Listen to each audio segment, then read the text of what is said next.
Welcome to the Simplified Dentistry podcast. Join us as we discuss clinical, operational, and financial aspects of your practice, help you enjoy life, and dare to simplify dentistry. We would like to mention our friends at Provide Bank. Provide has a focus on financing for today's dentists. Dentists built a career changing patients' lives. Provide was built to change ours. Powered by Fifth Third Bank, Provide empowers entrepreneurs to build their legacies.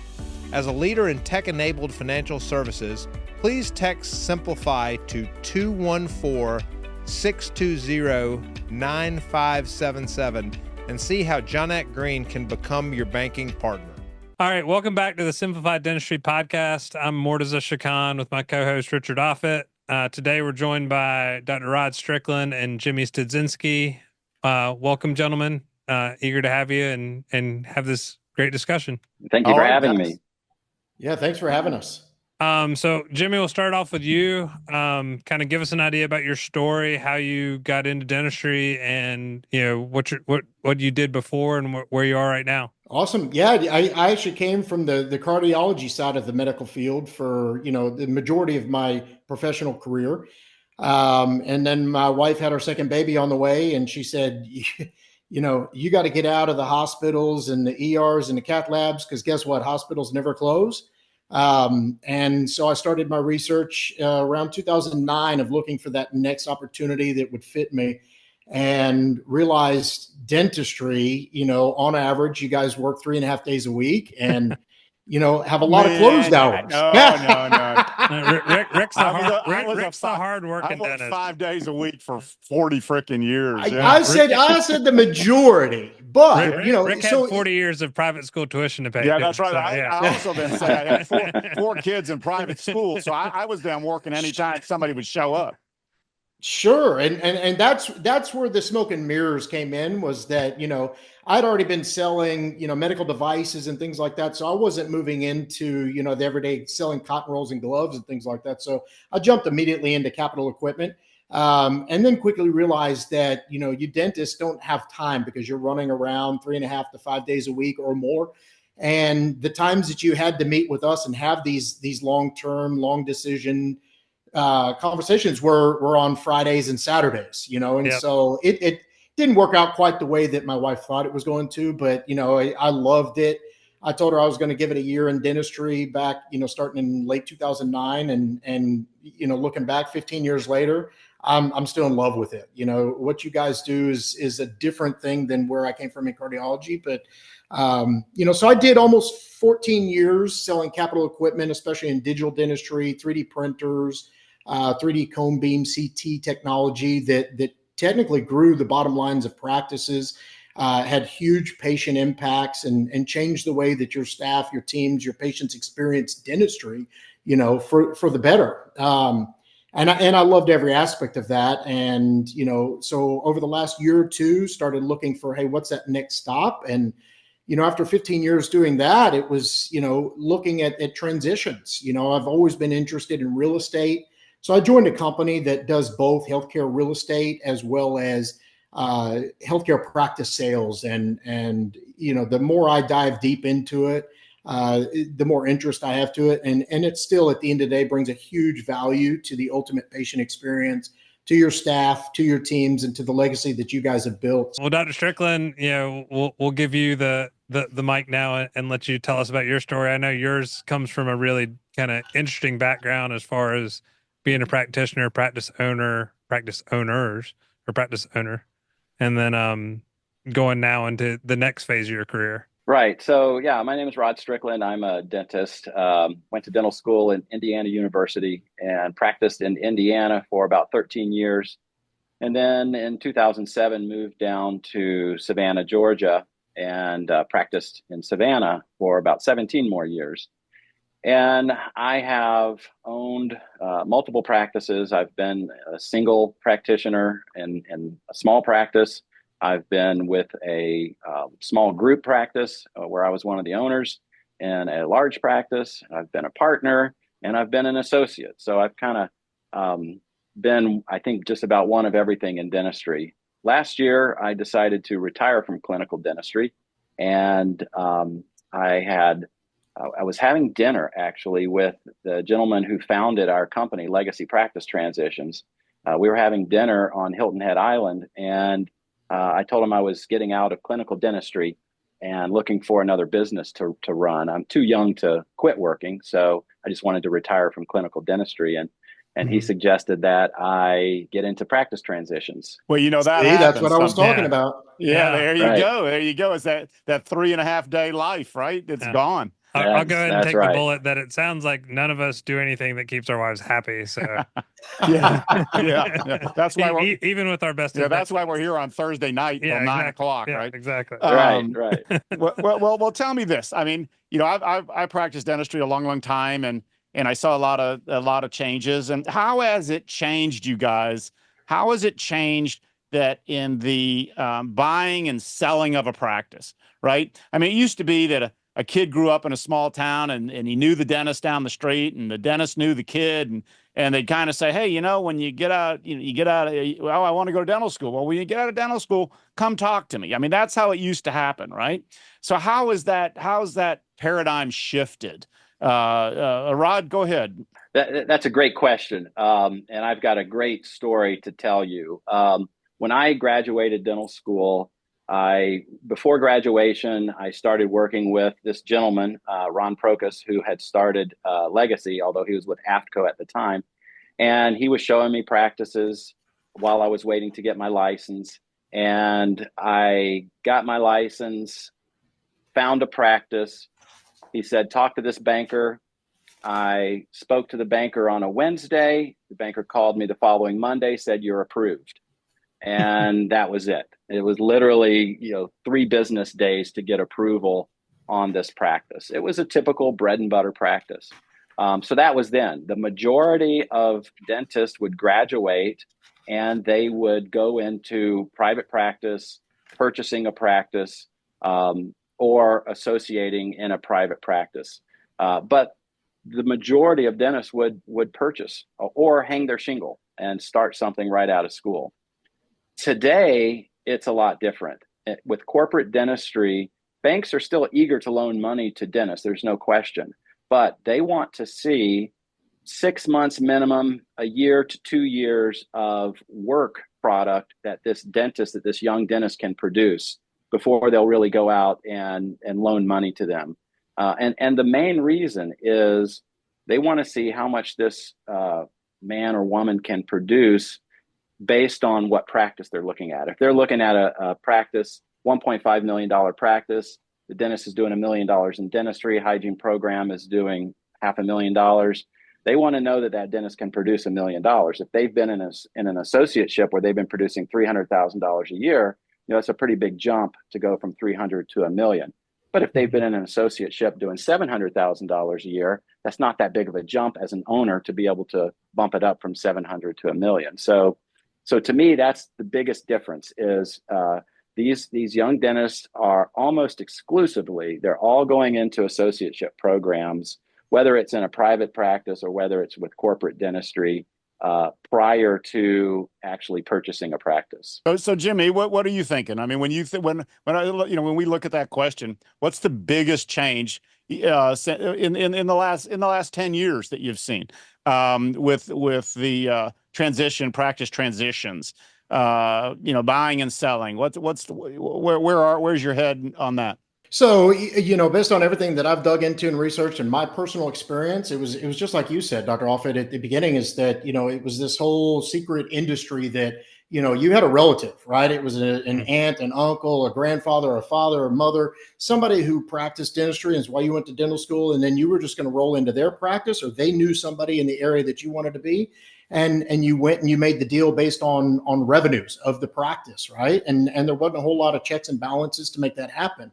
Over time, very quickly, private equity, money, Wall Street figured out that dentistry is almost fail-proof.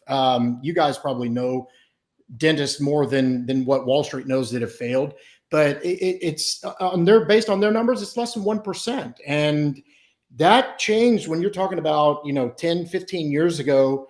to even post-COVID. And that's where the big shift has happened. So when we talk about 10 years ago versus even just the last 3 or 4 years, there is so much money coming into dentistry and wants to back dentistry. And like Dr. Strickland was talking about, this is where the DSOs, private equity, the family lending businesses have come in, and they know that this is where they can make their money. So how has it changed? Significantly, to the point that once you cross a specific threshold as far as top line revenue and how the practice was built and developed, now you've got 2 different types of buyer sets that we've got to look at and evaluate. And that's a very interesting point of where that inflection point happens. Somewhere in that 1.2 to 1.5 million dollar top line revenue, we're seeing, this practice has to go to a whole different buyer network than the one that is sub 1.2 million top line revenue. And that's, lenders know this. So Jimmy, actually, what you just said is, well, it's a perfect segue into 2 things that I want to talk about, of which one is kind of that EBITDA deal. And when you get above the 1.2, 1.4, but I want to back up to that. So sure. Do I need a broker? Do I need to do I need to hire you guys? Yeah, do I need Jimmy or Rod? I mean, yeah. Here's where I answer that question. Rod, do I need you guys? I mean, talk to me a little bit about that. How does the dentist is, yes, I think I got my act together. I think I want to buy a practice. Do I need these guys? They want 10%. Why? Well, from the answer is no, you don't need us. But you'd be kind of silly to not use our services. Depending on, again, whatever route you're going to. If you're wanting to sell to corporate dentistry, these DSOs are pretty heavily marketing directly to the dentist and submitting offers directly to the dentist. And it's just like an insurance company who has a car wreck and they try and give you a check right off the bat. You can accept that check for $15,000, or you can hire a competent attorney and get, $150,000 or a whole lot more. With a good transition firm, we know what the value of the practice is. We know what comparable DSOs are paying for practices. We can take that seller who's been approached by a DSO and given an offer for his practice. We can look at that, and almost 100% of the time, we can go out and either negotiate with that DSO for a much better price that would more than cover what our fee is, or we can find another DSO that may have better terms, better price, and again, more than cover what our fee is. Even for the dentist that is not looking for a DSO sale, I think it's a huge advantage to use us. Number one, the valuation of the practice. The banks trust our valuations. We've been doing this for over 30 years. We have over 1,500 dental transactions that we've done over 30 years. So we've got a tremendous amount of experience in the market. So from valuing the practice to giving advice to the dentist before they're ready to sell on how to maximize the value in the practice. And then once it comes through, basically what you're selling is goodwill. That's the majority of what you're selling. And if the transaction doesn't go smoothly, then you're really cutting into that goodwill. And going with a practice broker that knows, what they're doing and has been and done this, they're going to be able to help make the process smooth. Jimmy, so you touched on something. You said sell side representation, right? Okay. Right. My friend over here, Dr. Shakan, wants to buy a practice, and he reaches out to you. So is this in the transaction, is the broker's allegiance to the seller or to the buyer, or do you try to straddle that line? So that's a great question. And specifically the company that I work with, we are sell side representation only. And that's a key differentiator because, it brings this honesty and transparency to the process that if Dr. Shakan wants to sell his practice, that he knows that, just like Dr. Strickland just said, he's got somebody in his corner that is going to do everything in the power to ensure that somebody on the buy side is not there taking advantage of, either his lack of knowledge of some of the terms or the deals that are put out there, the structures that are put out there, some of the fine line items that get skimmed over. Something that you asked, Dr. Shakan, was, do I need a sell side broker to represent me, or sell side representation? No, like Dr. Strickland said, absolutely not, but you want it. And the reason is that these DSOs have become very, very aggressive with going direct to dental offices that identify in the market that are very, very attractive. And I can give you a prime example. We had one that got a direct offer in hand. Listing agreement was ready to go for $2.9 million, right? And, you know, they were very happy with it. This blew them away. But what was happening was their business development team knew that they had more money to spend, but they came to this doctor and they knew this would be a very attractive offer. But the fact that once they brought us on board, we kept that DSO in our listing agreement and said that we can still get more money from them possibly. Guess who ended up buying that practice for $900,000 more than what they originally offered, just solely based on the fact that the doctor got Excite involved in seller side representation. And so to Dr. Strickland's point was, if 10% of a $3.8 million deal is $380,000 and the doctor received a $900,000 kick up just by bringing us on board, we tripled that growth just by having our name behind it and understanding the value that we bring to the table. There's a lot of facets that go into it. But yeah, there are buyer representatives out there if you want to buy a practice. Now, I just had a conversation with Dennis yesterday out of Austin who's looking to buy a practice. And I said, I'm happy to, you know, show you practices that I have listed, but I encourage you to reach out to other brokers who have practices listed. And we went through the whole scenarios of what we talked about earlier. I was on the phone with her for a good 30 minutes, just talking about the types of things she should be looking for in the practices that are in her realm and those kind of things, as far as technology and, you know, what does it look like as you walk up to the front door, things like that. So I'm happy to have those conversations and walk them through what a good practice looks like. As Jimmy was saying, to the buyers. We're not going to represent the buyers, but we'll give them advice and how they can put their team together so that right now it's such a seller's market. One of the pieces of advice that I always give to the buyers, because I love talking to buyers, but the advice is get your team ready, find an attorney, find a good CPA that does a lot of dental practices, find a good attorney who works with dental practices a lot. Go ahead and contact a banker, kind of get everything ready on your team, and then start looking for practices. Because when you find that great practice, chances are it's not going to be on the market for very long. And so if that practice gets multiple LOIs and you have one buyer that's pre-approved with a bank, has a CPA and attorney all ready to go, and another buyer can't show that they have done that, who's going to have a little more, you know, weight for the seller as far as the choice that they want to make. So yeah, I like talking with buyers. A lot of times, if you go to our website or you go to their website probably, or any other broker's websites that have listings up, once they've hit the market, it's already been filtered through some of our best buyer pools that are out there, through some of the best networks that we have with private equity buyer groups. And to be honest with you, it's been passed on by those. I'm a solo practitioner. Jimmy knows that. My brother's solo practitioner. You know, a lot of my friends are solo practitioners in the area. I bought my practice. I'm the third solo practitioner in this practice over 67 years now. But I feel like I'm almost a dinosaur in that, you know, you don't see the solo practices anymore. And with the changing economics of dental buying, you see a lot more of these groups coming in, buying, cobbling together practices.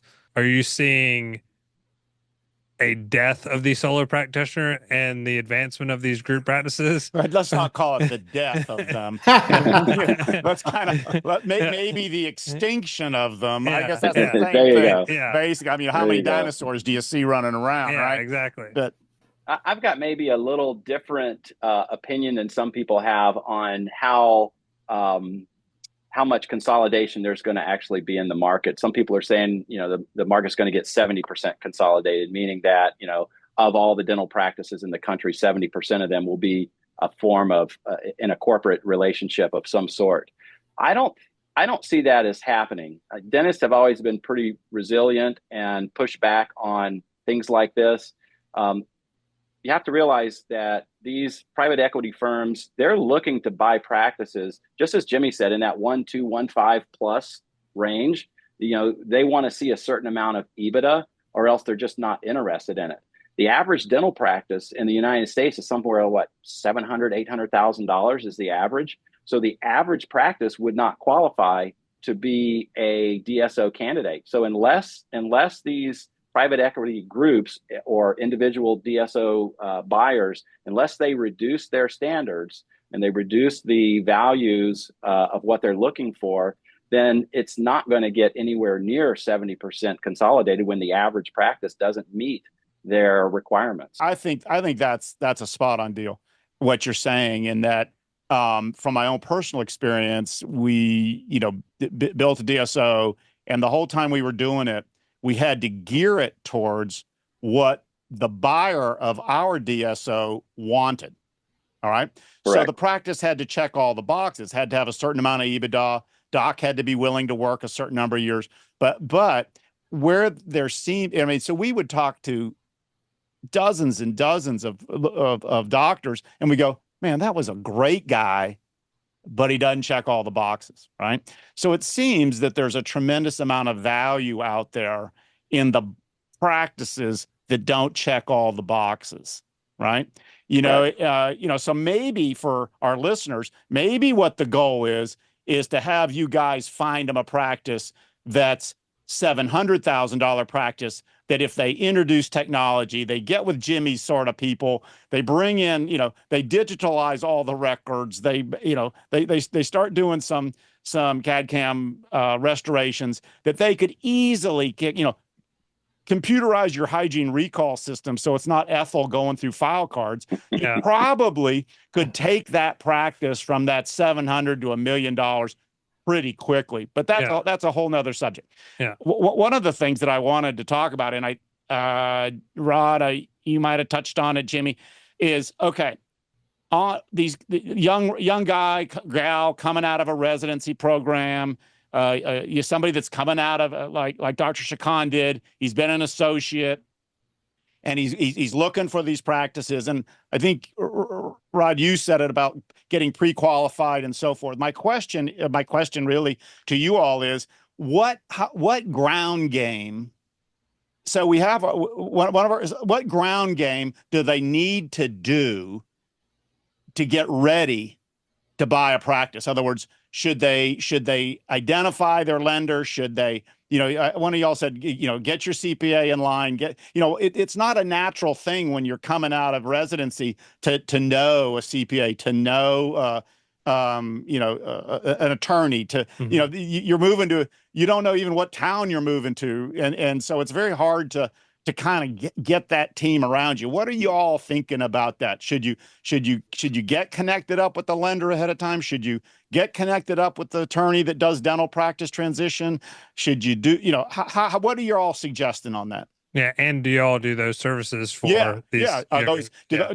Can you guys do turnkey stuff within your types of businesses, or do you refer, or you have the buyer bring that to the table on their own? I guess as sellers, as sell side representation, they probably have to bring it to themselves. For legacy, what we do, where our fiduciary duty is with the seller, we are there to help the buyer, and we will refer to them, the CPA that we know understands dental deals and has done dental deals before. The same with the attorney, and the same with the bank. So yes, my recommendation is get those three people on your team ASAP. We are about legacy practice transitions is about a fair deal. It has to be a fair deal to both the buyer and the seller. And the seller can't walk away winning everything, and the buyer can't walk away winning everything. So we like to work with CPAs and attorneys that also have that same, that same mindset that yes, they're gonna advocate for their client, but they also realize that they can't be a pit bull and advocate so hard that it ruins the deal and ruins the goodwill of the deal. Jimmy, what are your thoughts? No, all that is dead on. That I agree with 100% is to formulate a team. I like that idea that both of you are saying. I think, and this is something that for the folks listening to us today, I think the takeaway is build your team. Yeah. Build your team and be ready to play the game rather than staying on the sidelines and then oh my gosh, I need to get this, I need to get that. Yeah. But to build the team. My advice to the young dentists that are coming out and starting and getting in their associateships, produce as much as you can produce and be frugal with your money. Save some money so you have liquidity. Don't go out there and buy the expensive cars and the expensive houses, and so keep your consumer debt at a reasonable amount, and don't worry about your student loan debt, because every dental student has it. If the banks held up on student loan debt, they wouldn't be they wouldn't be lending money to half of the people buying practices, three-fourths of the people buying practices. Rod, that's excellent advice. That really is, because I think that is what frightens. I think frightens a lot of young dentists is they have this school debt, and I think your advice on that is really, really fantastic. I want to, and also don't buy the flashy car when you got all this debt. Yes. yeah, that may be the key to the whole dance. But I want to change gears here just a little bit. Okay, so we've been talking about the young dentist coming in, buying a practice. I want to talk a little bit about the dentist that says, "Okay, guys, I'm 5 years out from selling. I'm 3 years out from selling. I'm 12 months out from selling." What steps should they be taking to get their ducks in a row for, and we could talk about this for hours, but just in, Jimmy, what do you think? If the doc's 3 years out from selling, what should he be thinking, doing to make it so that when he calls you up and goes, "Jimmy, boom, let's pull the trigger," then he's ready to go? I'm not talking about emotionally, or or hanging on, any of that stuff. I'm just talking about fundamentals in the practice. What do you want these docs to do? And Ron, I'm gonna give you the same question, because I think that's very important. What do you want them to be doing 36 months out, 12 months out, so that they are ready to go, so that you're not like doing a cleanup on aisle 6? The biggest thing is no different than we talked about with the new buyers, is you need a team. You need that team in place. It doesn't matter where you are in your career, is go ahead and get a practice valuation. We call it a recast. And basically what we're going to do is we're going to look at 2 to 3 years of financial statements, tax statements for the practice. We're going to look at P&Ls. We're going to look at cash flow. We're going to look at your trailing 12 months. And we're going to identify, hey, because the same thing as buying a practice, you got to know your buying power. You also need to know what is your selling power. Rod, before I flip it over to you, yeah. I think Jimmy, you, I did a post not long ago on our Facebook thing where it says, "Get the boat out of the practice," and I think you commented on that one. So Rod, Rod, before I flip it over to you for that same answer, any of I put these things. I did one on trailing 12 months and a couple other things. So we welcome any comments you want to make on our Facebook things to our posts, Rod. So Jimmy's been very, very generous with his time and material. So Rod, what is your advice to a doc who's, he says, I think I've got plenty of money, Rod. I think I'm going to be fine, but I just want to do the best I can do on the sale of this thing. The practice means a lot to me, and I want it to be a fair deal, but I want to do a good job with it. What is your suggestion to them along those same timelines, 5 years, 3 years, 1 year type of thing? Starting early is always key. I completely agree with that. We have a product we call a legacy protection plan. Perfect. Let me ask you both in a very few words, Dr. Strickland, what would your takeaway be for our listener on this podcast tonight?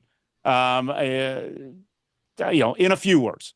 Oh, it'll be hard to do it in a few words, but I'll try. Well, we've talked a lot. Yeah, we've talked for an hour, so it is hard to wrap up. What would be your takeaway thought for our listener? I think it is start early, get a team together, put experts on that team, and, really understand what your end goal is going to be, whether you're a buyer or whether you're a seller.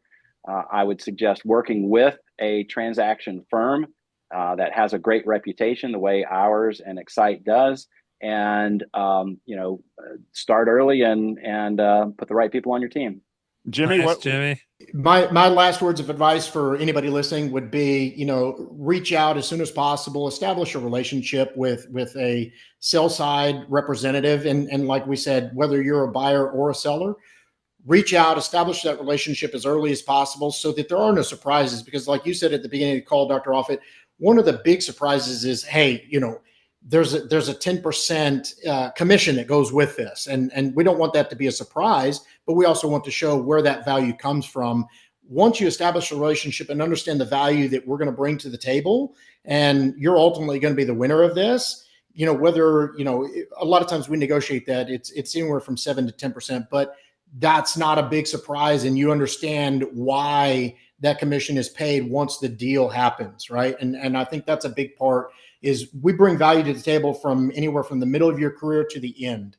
So reach out, establish a relationship, and let's start talking. Guys, this has been great. Rod, Jimmy, really appreciate you guys taking the time to join us with this. It's some solid take-home messages that, hopefully our listeners will really take heart to. I can't thank you enough for joining us on the Simplified Dentistry podcast. Please join our Facebook group and check us out on simplifiedDDS.com. Dentistry is hard. And post because we welcome what you have to say. Yeah. I put one thing out on trailing 12 TTM, and I was stunned how many people were talking about it. So every little nuggets of information. Yeah. I realized when I said less than 20 words that neither of you had that ability, or myself, yeah. Right? We have so much to say, so much to say. All right. But guys, great to see you. Thank you so much. Thanks so much. And look forward to catching up with you guys again.